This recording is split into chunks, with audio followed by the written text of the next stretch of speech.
नमस्कार हमारे चैनल पर। बहुत दिनों के बाद मैं कुछ आपके पास लेकर के आई हूँ जो बहुत ही महत्वपूर्ण है।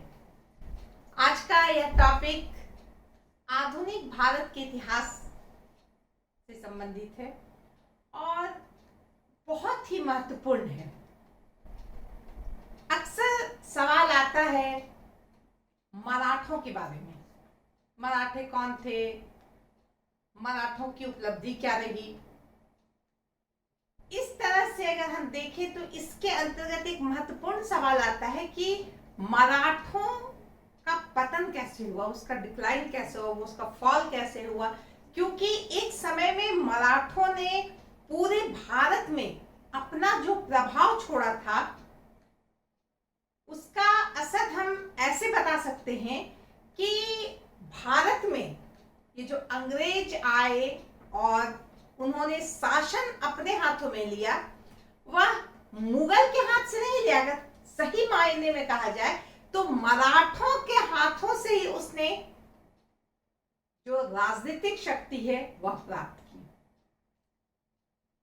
क्यों? क्योंकि मुगलों से अधिक शक्तिशाली मराठे हो गए थे। हम जानते हैं कि मुगल शासन कब से खत्म होना शुरू हुआ? औरंगजेब के बाद से। औरंगजेब की मृत्यु के बाद मुगल शासन बहुत तेजी से नीचे गिरा और जब ये नीचे गिरा, जब ये कमजोर हुआ, तब इस जगह पर मराठों ने अपना कब्जा कर लिया, यानी मराठों ने उस शक्ति को ले ली और मराठे इतने मजबूत हो गए कि ऐसा समय आया कि मुगल शासक अब मराठों के पेंशनर बन गए, यानी मराठे जो है वह मुगल शासक को पेंशन देने लगे। यह क्या बताता है कि मराठों की शक्ति कितनी बढ़ गई थी, मराठों का प्रभाव पूरे भारत में कितना बढ़ गया था। तो आप इस वीडियो को पूरा देखिए, समझिए, बहुत ही महत्वपूर्ण है। परीक्षा में अक्सर सवाल आता है कि मराठों के पतन के क्या कारण थे, या सवाल ऐसे भी आ सकता है कि हम कैसे कह सकते हैं कि मराठों से ब्रिटिश के हाथ में सत्ता गई। तो इस तरह आज का यह टॉपिक मराठों का पतन बहुत महत्वपूर्ण होने वाला है। इसे पूरा देखें, अच्छा लगे कमेंट करें, लाइक करें और बहुत अच्छा लगे तो शेयर करें। तो बहुत ही संक्षेप में, बहुत ही सरलता के साथ आज मैं आपके सामने लाई हूं मराठों का पतन, उसके क्या कारण थे। बहुत ही महत्वपूर्ण है कारण क्या है। सबसे पहले मराठों का अंतरकलह, इसका क्या मतलब हुआ? मराठे जो थे आपस में इतनी उसमें कलह व्याप्त थी कि इससे मराठा संघ जो है वो कमजोर हो गया था। क्योंकि हम जानते हैं कि मराठे में गायकवाड़, भोसले, सिंधिया, होलकर, ये सारे मराठी सरदार थे और मराठा एक राज्य ना होकर के संघ राज्य था। इन सब की मिल करके एक मराठा राज्य बना था और ये सभी जो थे, चाहे वो गायकवाड़ हो, चाहे सिंधिया हो, चाहे भोसले हो, ये अपनी अपनी व्यवस्था इनकी थी। ऐसा नहीं कि कोई एक मजबूत शासन व्यवस्था के अंतर्गत ये थे। शुरू में बहुत बार हम देखते हैं कि पेशवा बालाजी प्रथम के समय मराठों में जो एकता थी और आपस में जो मेल था वह धीरे धीरे खत्म होने लगा था और अंततः हम क्या देखते हैं कि ये जो अलग अलग सरदार थे, मराठा सरदार, होलकर हो गए, होलकर परिवार जिसको कहा जाए, गायकवाड़ हो गए, भोसले हो गए, सिंधिया हो गए, ये आपस में खींचातानी करने लगे। कोई किसी का भला नहीं देखता था, कोई किसी का साथ नहीं देता था, कोई किसी के विरोध में, षड्यंत्र में शामिल हो जाता था। तो इन सब बातों को देखते हुए यह मराठा संघ कमजोर होता गया और इसका यह प्रभाव पड़ा कि इसका फायदा अंग्रेजों ने उठाया। जैसा कि मैंने कहा कि मराठे इतने मजबूत हो गए थे। क्या प्रमाण था उसके इतने मजबूत होने का?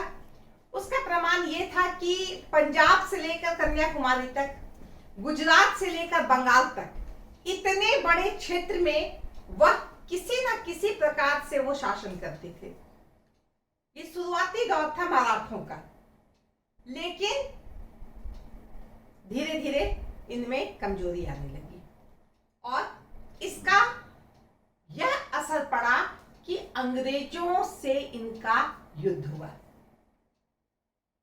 हम देखते हैं कि चाहे राजस्थान हो, मालवा हो, बुंदेलखंड हो, महाराष्ट्र हो, इन सभी क्षेत्र पर उनका अपना अधिकार था। हर जगह से ये चौथ और सरदेशमुखी, इसको आप याद रखिएगा, चौथ और सरदेशमुखी। सरदेशमुखी ये क्या था? एक टैक्स था जो सभी को देना होता था, जो उसके अंदर नहीं थे उन्हें भी देना पड़ता था। ये क्या था? टैक्स था। तो चौथ और सरदेशमुखी मराठों को देना पड़ता था उन राज्यों को जो प्रत्यक्ष रूप से उनके शासन में शामिल नहीं थे। इस तरह हम कह सकते हैं कि पूरे भारत में जितने भी राज्य थे, जितने भी स्वतंत्र राज्य थे, वो सभी मराठों को चौथ और सरदेशमुखी देते थे और यह बताने के लिए काफी है कि मराठे कितने मजबूत थे। और जैसा कि हमने इसके पहले चैप्टर में बताया कि किस तरह शिवाजी ने इस मराठों को मजबूत बनाया था, शिवाजी ने मराठों के लिए कितना काम किया था और मराठे जो है कितने शक्तिशाली हो गए थे, जिससे अंग्रेज भी डरने लगे थे और उन्होंने मौका का फायदा देखा। और हम जानते हैं कि मराठों में और अंग्रेजों के बीच युद्ध हुआ। कहा जा सकता है कि 1, 2, 3 युद्ध, महत्वपूर्ण युद्ध हुआ। इसमें पहले युद्ध में ही मराठों की स्थिति खराब हो गई। कुछ ऐसी परिस्थितियां बनी जैसे लॉर्ड वेलेस्ली जो है उसको इंग्लैंड बुला लिया गया था, इसीलिए युद्ध रोक दिया गया।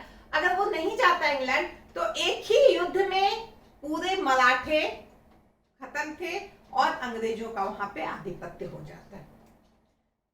इसका कारण क्या था? सबसे पहला जो मैंने बताया कि आपसी अंतरकलह, आपस में प्रेम नहीं था, आपस में जो एकता होती है वो नहीं थी। जैसे कि हम कह सकते हैं दौलत राव सिंधिया और जशवंत राव होलकर, ये दोनों में आपस में बिल्कुल नहीं बनती थी। भोसले जो थे वो कोई लेना देना नहीं रखते थे किसी से।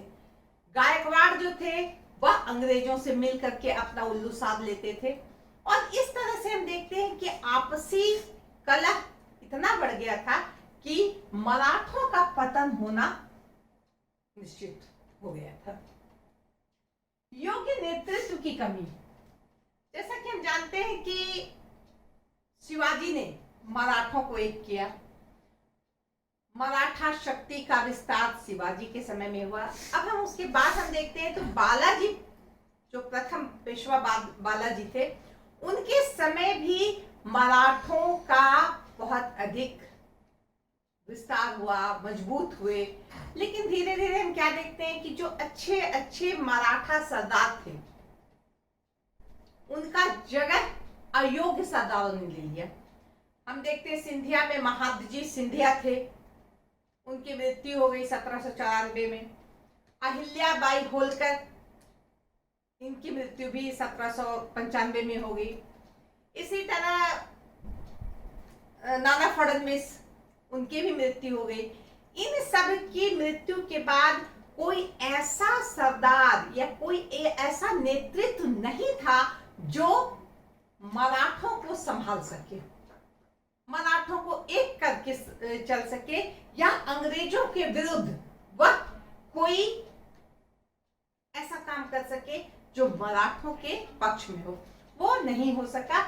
यह बहुत बड़ी कमी थी मराठों की तरफ से। और दूसरी तरफ हम क्या देखते हैं, जो इंग्लैंड से जो भी आए, चाहे वो एल्फिंस्टन हो, चाहे मालकम हो, चाहे लॉर्ड वेलेस्ली हो, हेस्टिंग्स हो, इन लोगों की नेतृत्व क्षमता इतनी अच्छी थी कि उन्होंने अपने नेतृत्व से इन मराठों को पछाड़ दिया।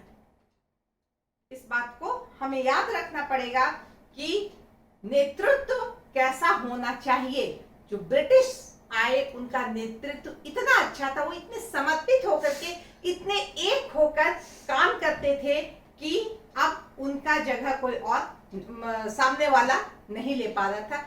जबकि ये बात है कि एक जमाने में मराठे भी बहुत एक थे, मराठों में भी एकता थी, उनमें एक कर्मठता थी, उनमें एक लगन था, जोश था, उत्साह था, सादगी थी, कर्मठता थी। लेकिन अब ये सारी चीजें हवा हो गई थी और यह कारण बना मराठों के पतन का। सैन्य दुर्बलता एक बहुत बड़ा कारण कहेंगे। सैन्य दुर्बलता, बहुत सारे इतिहासकारों ने अपनी अपनी राय रखी है। क्या रखा?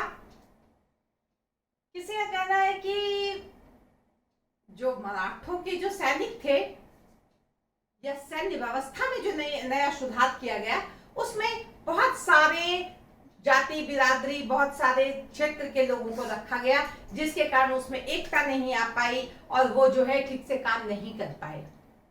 पहले सिर्फ मराठे हुआ करते थे सेना में, अब मराठों के अतिरिक्त अनेक जाति, अनेक प्रांत के लोग इसमें शामिल हो गए। लेकिन यह कहना उचित नहीं है, क्योंकि हम देखते हैं कि अंग्रेजों की भी जो सेना थी उसमें तो अंग्रेज कम भारतीय ही ज्यादा थे, लेकिन फिर भी हम देखते हैं कि वो ज्यादा मजबूत था। क्यों ज्यादा मजबूत था? क्योंकि उसने एक तरीके से काम किया। उनके पास जो नेतृत्व था, जो सेना का नेतृत्व करने वाला था, वह इतना सुयोग्य था कि उसने सैनिक व्यवस्था को बिल्कुल मजबूत बनाए रखा। इसके अलावा हम क्या देखते हैं कि कहा जाता है, कुछ इतिहासकारों का कहना है कि इन्होंने गुरिल्ला नीति से युद्ध करने में जो इन्हें महारत हासिल थी, यह उसने छोड़ दिया था। इस बात को भी ध्यान दीजिए, गुरिल्ला नीति से युद्ध करने का अर्थ क्या होता है। जैसा कि मैंने पिछले वीडियो में बताया था आपको कि छुप करके वार करना। जैसा कि हमने बताया कि वो क्षेत्र जो जंगलों और पहाड़ों से भरा हुआ था, वहां पे बहुत आसान नहीं था कि एक सेना जा रही है, अस्त्र शस्त्र जा रहे हैं, बहुत आसान नहीं था बाहरी लोगों के लिए। ये मराठों के लिए, यानी उस क्षेत्र में जो रहने वाले थे, उनके लिए ये ठीक था कि किधर से रास्ता है, किधर से वार करेंगे, किधर से पहाड़ पे चढ़ जाएंगे, किधर से नदी में उतर जाएंगे। तो ये सारी बातें मराठों को पता थी। और गुरिल्ला नीति के तहत युद्ध करके हमने देखा है कि बहुत बार मराठों ने मुगलों से भी मुगलों से भी के सामने भी अपनी जीत रखी और अंग्रेजों से भी बहुत बार गुरिल्ला नीति अपनाकर उन्होंने अपनी जीत दर्ज की। लेकिन अब ये मराठे जो हैं वो गुरिल्ला नीति से युद्ध करने की पद्धति पर कम ध्यान दे रहे थे। लेकिन हम इसे भी नहीं कहेंगे कि ये बहुत महत्वपूर्ण कारण था। गुरिल्ला नीति से युद्ध करना सिर्फ उसी क्षेत्र में संभव था। उत्तरी क्षेत्र में भी बहुत जगह मराठों का प्रभाव था, वहां पे गुरिल्ला नीति का कोई यूज नहीं था। जबकि हम देखते हैं कि जो अंग्रेज थे वो उनकी जो सैन्य पद्धति थी, उनकी जो सैनिक थी, उनके जो सैनिक तरीके थे, सैन्य तरीके थे, वो एकदम से आधुनिक थे। आधुनिक मशीन, आधुनिक गोला बारूद, आधुनिक तोप, सब कुछ नए तरीके के बने हुए थे। जबकि मराठों के पास जो पेशवाओं ने जो गोला बारूद का फैक्ट्री लगाया, वहां से सही तरीके से उत्पादन नहीं होता था। जो तोप होता था उससे सही तरीके से गोला बारूद छूटती नहीं थी। इसके अलावा हम क्या देखते हैं कि मराठों ने फ्रांसीसियों से बहुत कुछ सीखा था, लेकिन आधा अधूरा सीखा था, जिसके कारण जब युद्ध होता था तो कोई स्पेशलिस्ट को आना पड़ता था कि भैया आओ अब तोप चलाओ। भैया इसका यूज हम कैसे करेंगे। आधा अधूरा ज्ञान पाने के कारण मराठे फ्रांसीसियों पर निर्भर रहते थे बहुत बार, और इसका असर, पॉजिटिव असर अंग्रेजों पर पड़ता था। तो इस तरह हम देखेंगे सैन्य व्यवस्था में बहुत सारी दुर्बलताएं आ गई थी कि मराठे जो है कमजोर हो गए थे। घोड़ा और घुड़सवार सैनिक जो होते हैं उन पर भी बहुत कम ध्यान दिया जा रहा था, उनमें जो दक्षता है वो लाने की कोशिश नहीं की जा रही थी, और इस तरह दिन प्रतिदिन मराठा की सैनिक शक्ति कमजोर होते गई, और यह मराठों के पतन का एक बहुत बड़ा कारण बनी। कमजोर अर्थव्यवस्था, हम जानते हैं कि शुरू में अंग्रेजों से युद्ध करना पड़ता था, बार बार युद्ध करने के कारण अर्थव्यवस्था या आर्थिक व्यवस्था चरमराना स्वाभाविक है। साथ ही साथ हम देखते हैं कि बहुत लोग सेना में भर्ती हो गए थे, वो सेना में भर्ती रहना चाहते थे, वहां उसे वेतन मिलता था। साथ ही साथ हम ये भी देखते हैं कि जितने भी मराठा सरदार थे इन्हें बहुत रुचि नहीं थी अन्य कामों में। कौन से काम? ना इन्हें रक्षा से मतलब था, ना शिक्षा से मतलब था, ना कृषि से मतलब था, ना आम जनता की भौतिक उन्नति से मतलब था। बस इनका काम एकमात्र अपनी शक्ति बढ़ाना, किस तरह से अपनी शक्ति बढ़ाया जाए, अपने लिए धन लूटा जाए, जिसके कारण देखते हैं कि ये जो मराठा संघ राज्य थे यह कमजोर होने लगे।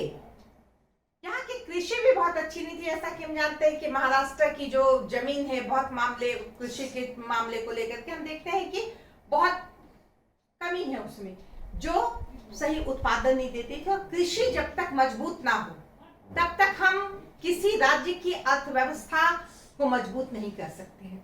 दूसरी बात हम देखते हैं व्यापार हो, उद्योग हो, इन किसी भी क्षेत्र में इन मराठा सरदारों ने बहुत ध्यान नहीं दिया था। बहुत हल्के फुल्के तरीके से उनका बस एक काम है लूटमार करना, लड़ाई झगड़ा करना, अन्य कामों में लोक कल्याणकारी कार्य से उन्हें कोई मतलब नहीं था, जिसके कारण राज्य कमजोर होता गया। और जब राज्य कमजोर हो जाएगा तो सामने वाले राज्य, मजबूत राज्य का इस पर कब्जा करना, इस पर आधिपत्य जमाना बहुत ही आसान हो जाता है। मजबूत कूटनीति की कमी है। हम जैसा कि जानते हैं कभी भी कूटनीति बहुत जरूरी होता है देश के लिए। हम अपने देश की सुरक्षा के लिए कूटनीति करते हैं, कूटनीतिज्ञता अपनाते हैं, कूटनीतिज्ञ रखते हैं जो आंतरिक व्यवस्था और वैदेशिक व्यवस्था को देखता है। और इस मामले में मराठा बहुत ही कमजोर थे, जबकि सामने वाले अंग्रेज ये नए तरीके से तैयार रहते थे। मराठों के अंदर की बात क्या है, वहां सेना में क्या हो रहा है, वहां की अर्थव्यवस्था में क्या हो रहा है, कहां क्या कमी है, कहां क्या सोचा जा रहा है, इन सब की जानकारी रखते थे। यहां तक कि वो मराठी भी सीख लेते थे। अंग्रेज जो हैं वो मराठी भाषा भी सीख लेते थे, और मराठी भाषा सीखने के बाद वो क्या करते थे, उनके बीच में घुस करके वहां से वो गुप्त बातें वो निकाल देते थे। जबकि राजपूत जो थे वह अंग्रेजी भाषा नहीं सीखने की कोशिश किए, ना सीखे थे, ना उस क्षेत्र के लिए उस क्षेत्र में जा करके इस तरह से चालाकी से कोई काम कर सकते थे कि वहां की कुछ बातें जान सके, वहां क्या बातें हो रही है, क्या षड्यंत्र रचा जा रहा है, क्या योजना बनाई जा रही, इससे दूर दूर तक उन्हें कोई मतलब नहीं था। जबकि अंग्रेज इसमें बहुत आगे हो गए थे। कमजोर गुप्तचर व्यवस्था, गुप्तचर व्यवस्था भी एक मजबूत राज्य के लिए बहुत आवश्यक होता है, और इनकी गुप्तचर व्यवस्था जो है वह एकदम से चरमरा गई थी। कोई खबर ही नहीं, हमला होने वाला है, कौन सा संधि यहाँ पे लादा जाने जा रहा है, क्या विचार है अंग्रेज गवर्नर का, अंग्रेजी शासन का, क्या करने वाले हैं, इससे कोई मतलब मराठे नहीं रखते थे। और अंग्रेज इन सब बातों पर अपनी पैनी नजर रखते थे, जिसका कारण था कि अंग्रेज मराठों के सामने मजबूत होते गए। उन मराठों के सामने जो पूरे देश में अपना वर्चस्व स्थापित किए हुए थे। मराठों की नीति, जैसा कि हमने बताया कि मराठे सादगी संपन्न थे एक जमाने में। एकता है, जाति पाति जो भक्ति आंदोलन हुआ था उससे बहुत प्रभावित थे। इनमें एक बहुत अच्छा एकता जो की मिसाल थे ये। साथ ही साथ कर्मठता जो होती है वो थी, राज्य के प्रति जो समर्पण होता वो था। लेकिन अब धीरे धीरे हम देखते हैं कि मराठों की ये नीति जो है वो खत्म हो गई थी और अब वे स्वार्थ, लालच, ईर्ष्या, द्वेष, षड्यंत्र ऐसे चीजों से घिर गए थे। आपसी कलह, एक दूसरे के प्रति बुरा भाव, एक दूसरे का टांग खींचना, एक दूसरे के लिए गड्ढा खोदना, जितने भी ऐसे मुहावरे हैं सभी कुछ प्रयोग किया जा सकता है जो इनकी नीति अब हो गई थी और यह मराठों के पतन का एक बहुत बड़ा कारण बनी। तो इन सब को अगर मिला दिया जाए तो अंततः इसका रिजल्ट क्या निकला कि मराठे अंग्रेजों से हार गए। अंग्रेज मराठा युद्ध हुआ, आंग्ल मराठा युद्ध हुआ। कहने को तो 3 हुआ, लेकिन पहला में ही वो बहुत भारी युद्ध नहीं हुआ, लेकिन उसी युद्ध में वो विफल दिखे। दूसरा युद्ध में और भी उनकी शक्ति क्षीण दिखने लगी। तीसरे युद्ध में ये पूरी तरह से बर्बाद हो गए और इस तरह से भारत में अब अंग्रेजों ने असली शक्ति अपने हाथों में ले ली जो मराठों के हाथों में थी। और इसके बाद से ही हम देखते हैं कि भारत, जैसा कि हम जानते हैं कि उत्तर में हमने पढ़ा है पलाशी और बक्सर का युद्ध, उसके उधर हम देखते हैं कि किस तरह अंग्रेजों ने उधर अपना एक क्षेत्र में अपना अधिकार किया था और मराठों के युद्ध के बाद इनका क्षेत्र विस्तार हो गया अंग्रेजों का और धीरे धीरे अब वो अन्य क्षेत्रों की तरफ अपनी नजर रखने लगे। तो इस तरह मराठों का पतन हो गया जो भारत के लिए एक बहुत ही बुरी घटना थी। तो इसके साथ ही आज मैं यह वीडियो यहाँ समाप्त करती हूँ। धन्यवाद।